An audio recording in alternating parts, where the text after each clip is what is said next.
Well, my name is Connie Worster, and we're talking about the 2016 Christmas production of A Christmas Carol. And I played a caroler, Mrs. Dilber, and Becky, Fred's wife. Anything else? Not that I recall. No. I think that's all. Mistress of Awesomeness. Right. I'm Nicole Heil-Hurst. I was the vocal director for Christmas Carol this year, along with getting to be on stage as one of the carolers. What were a couple of your favorite moments of the Christmas Carol process? A couple of fun stories Moments you in the remember? process. Wow. I can't do a moment. The process, I can talk about the process in Please. general, which what I really enjoyed, the whole process. Why I enjoyed it. The process was such that everything was well defined. The visions for the story were well defined. The goal where everyone was going to hit was well defined. The costume vision was well defined. The music vision was well defined. The props and the set design, everything was well defined. So there was really no guesswork for when the creative types came in to create their characters or create on the set or painting or singing or music or everything. There was a parameter to work in. It was well defined, which was awesome because, you know, us creative types can go off and go swirling out into, but the box was there to keep everyone contained. But I'm not saying that it was stifling where you couldn't, you know, where you were boxed in and twined in so much that you couldn't do anything because you can't. There was a lot of room for creativity and expounding upon the things that were well defined. So it was great for the creative process as well. What I really liked this year was the focus that we had on making it an actual ghost story and the eerie elements. Dean and I wrote some really cool minor key, eerie, you're not quite sure which Christmas Carol this is music this year. And I think a really fun moment was the very first time that I finally heard the carolers sing O Little Town of Bethlehem in the minor key, because we worked really hard on that, and it just brought me such joy when it finally happened. And then when we heard that transition from that major key to that minor key, and that set up that whole story for the next part that was really coming up. And I thought that was a really cool element that I don't know if the audience got it, but I got it. I liked it. It thrilled me. Yeah.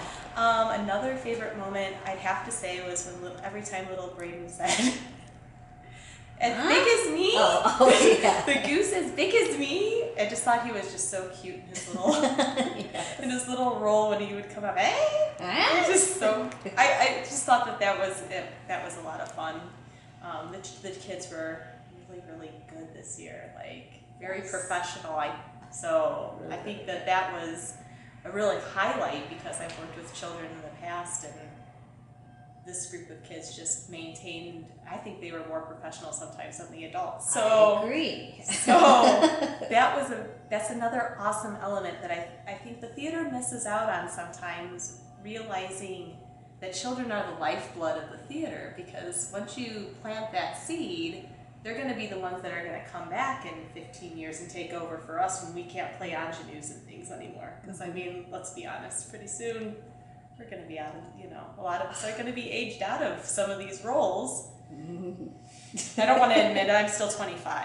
So, but in all honesty, doing shows that allow the children to get on that stage, is going to plant that seed for the future and continue the theater to grow.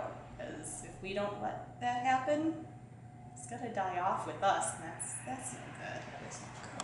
Now you mentioned the music. I did. The music, and Nicole was our primary musical director and did the arrangements along with our Mr. Scrooge filmer D&J Griffiths. Cameraman Scrooge. Arranger, composer. Yes. Chap About Town. Now, Nicole, tell me your thoughts on Nicole. What was it like working with She's Nicole? the meanest music director. But I say that with love. And she likes me to call her the meanest music director. She's very passionate. I love it.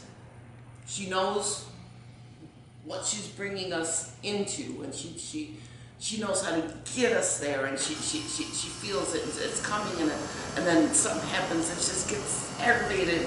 But it's all passion, and it's all love, and it's fire, and it's fabulous, and it's inspiring, and we tried so hard, and and the goal was way up here, and we made it here, which we wouldn't have even got there if it wasn't for Dean and Nicole. We wouldn't even have got to where we got.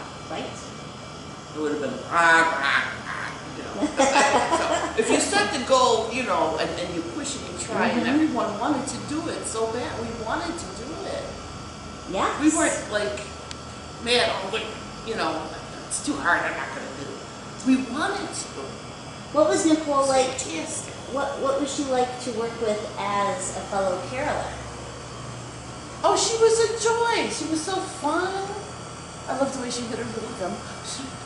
She's wonderful. She's like a little fairy. She is like a little fairy. Very nice. Have you ever seen Nicole in other productions? Yes. What was that one? The Shakespeare one. Yes. People versus Friar Lawrence. Yes. I saw her in that. Shaking her tambourine. Shaking her thing. Yes. Shaking her tambourine. Shaking her tambourine. Oh, very neat. What was it like to work with Connie? Oh my gosh. So tell me about Connie. Oh, Connie. She's a ray of sunshine. She's always upbeat. Oh my gosh, she's so fun. I love Connie because she talks about song stylizing. Yes. Connie's a song stylizer.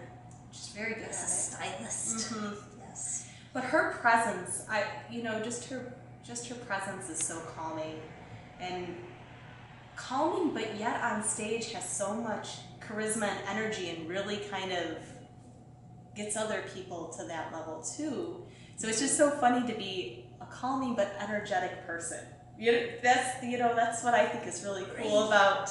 Yeah, it's like a beam of light, like from her smile. It just beams, And she's a hard worker, and she worked really hard on those carols, because I know that's not really her, her forte. She wished she could dance. She was really upset she wasn't in the Fezzik scene. Aww.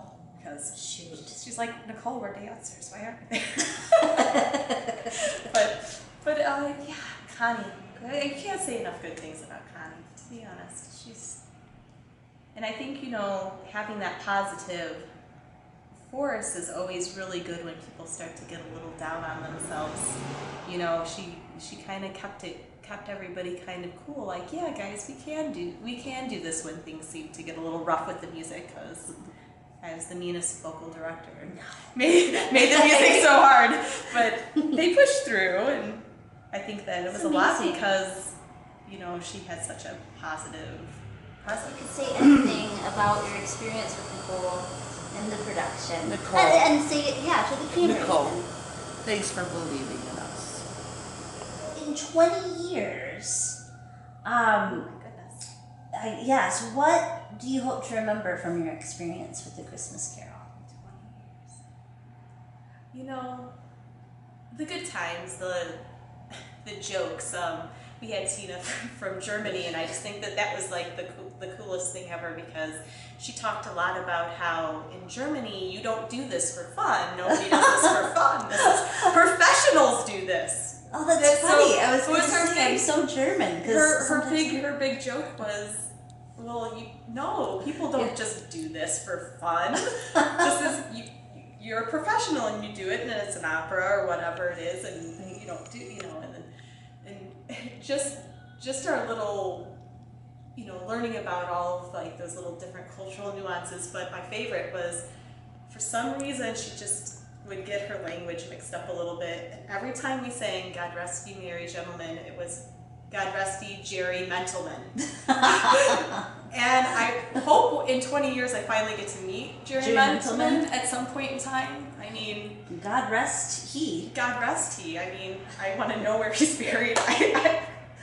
So, maybe, I don't know. But that was always so funny because, and that was a running joke between me, her, and Connie. We'd always go, "Have you seen Jerry today?" And so, just the camaraderie and everything. And I hope that, the music kind of lives on a little bit.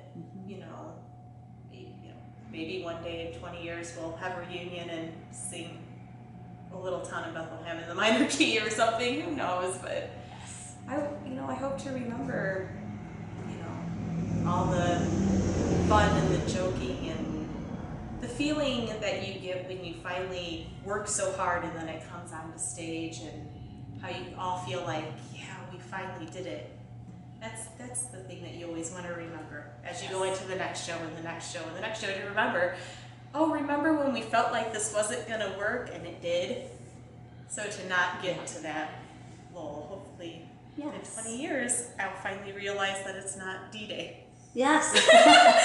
When something doesn't go your way. Just the feeling of it. The feeling of it to me was we were all in a sort of a little safe bubble of love, which made it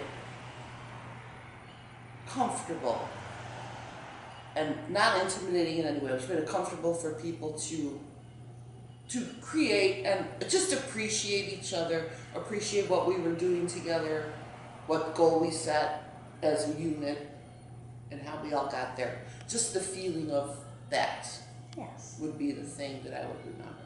Now, in 2017, if you could wish anything for PM&L and the PM&L family, what would it be? That's a deep question. 2017. Well, I hope that we start to realize that creative choices aren't scary all the time. It's not a bad thing to not do something the way it's always been seen 500 times. There was a lot of resistance. But we've always sang 12 Days of Christmas at the end of Christmas Carol. I don't just like the one time. Yeah, well, that's what I told her. We always sing the 12 Days of Christmas. Why aren't we singing that? Well, A, because I don't like the song, and B, this is a new year and we're doing something new and different. So, just because something is the way we've always done it doesn't mean it's necessarily always the right way that it's been done. And you know what? It's okay if something doesn't work the next time around. We tried something new. It didn't work. You can always go back to the old way. But if you don't go through the new way, you're never going to open up new pathways to anything else new and exciting. And I think that that's something that I would like to see more in 2017, taking risks. Casting that actor that, maybe you've never seen him in that kind of part before, but you never know until you give somebody a chance what they're able to do. Take the risk, put a weird song in there if you want to. Do a new lighting design that maybe, just take the risk. Yes. Because our audiences deserve creativity and something new. Because you want people talking about the theater. I saw this really innovative thing at PM&L. It was really cool. They did this.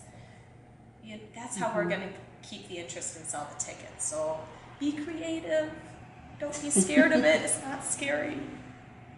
I might be a little crazy, but all the best people are. This is true. Yes. Just continued growth and prosperity, and keep setting those goals higher, setting the bars higher. Let's all get better and better and better. Sky's the limit. If you could wish the Christmas Carol cast and crew something for the new year too, what would that be? Now she's going to get me to cry. Oh. to continue to trust in themselves and believe that they can do it. You know, I think that we had quite a few people who I would say didn't believe they could do some of the things that they could do. I think, you know, we had some people who, you know, confidence-wise, maybe needed to expand their horizons a little bit more. And I think throughout the process, a lot of people started to shed some layers. So I hope next year that they continue to just be free and be themselves, because they're beautiful people and they do beautiful work. Yes. And I love you guys. Oh, Oh, God. Nicole. You're welcome. Thank you. You're welcome. Oh, they'll always be family. I mean, that was a family cast, if there ever was a family. And a lot of families were in it together too. My daughter was in it. Families, your family. Yeah. And, you know, the rest of our dear friends are all family. And as soon as you play with us, we're all family. Yeah. So, Merry Christmas, family. Merry Christmas, Happy family. New Year, family. This will be part of the outtakes, maybe. Yeah. Zooming in, zooming out. Our interviewer. Oh, you gonna wear your jacket? I know he comes like behind me. We're like he's Well, so that when you're looking at the interviewer, you're almost looking at me. Almost. almost. Intimidate. She did. She said you are intimidating, Becky. You do intimidate some people. But, With the truth. oh well. No, I know, but even that is a highly subjective. Intimidate. Intimidating. I Subjective. never found